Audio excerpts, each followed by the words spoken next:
Hello everyone, আসসালামু আলাইকুম। সকলকে আমার চ্যানেলে স্বাগত জানাই। চলে আসলাম নতুন একটি ভিডিও নিয়ে। ভিডিও শুরুর প্রথমে বলে রাখি, যারা আমার চ্যানেলে নতুন দয়া করে আমার চ্যানেলটি সাবস্ক্রাইব করে দিতে ভুলবেন না। আজকে ভিডিওর বিষয় হচ্ছে প্রাইমারি প্রধান শিক্ষকের পরীক্ষা আপডেট নিয়ে চলে এসেছি। আপনারা অনেকেই জানতে চেয়েছিলেন যে প্রাইমারি প্রধান শিক্ষকের পরীক্ষা আপডেট কী, কবে নাগাদ এই পরীক্ষাটি অনুষ্ঠিত হবে।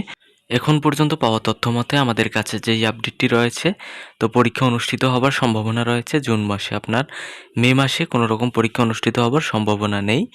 তো আশা করি আপনারা বুঝতে পারছেন। আর অফিসিয়ালি এখনও পর্যন্ত কিন্তু কোনো ঘোষণা হয়নি।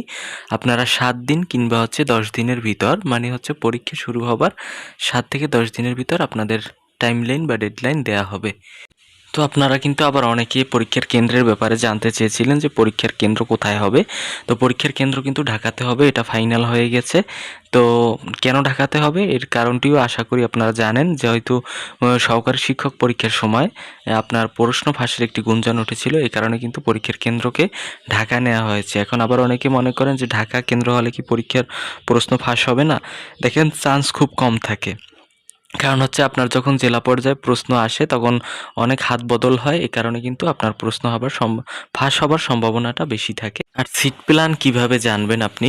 সিট প্ল্যান অবশ্যই কিন্তু অ্যাডমিট কার্ড ডাউনলোড করতে হবে অনলাইন থেকে। তখন কিন্তু আপনি অবশ্যই অ্যাডমিট কার্ডের নিচে সিট প্ল্যান দেয়া থাকবে এবং কেন্দ্রের নামও দেয়া থাকবে। এবং আপনি অনেকে আবার মনে করতেছেন, যেহেতু অ্যাডমিট কার্ড শুরুর দিনই আপনারা ডাউনলোড করে ফেলছেন, তো আবারও কি অ্যাডমিট কার্ড ডাউনলোড করতে হবে?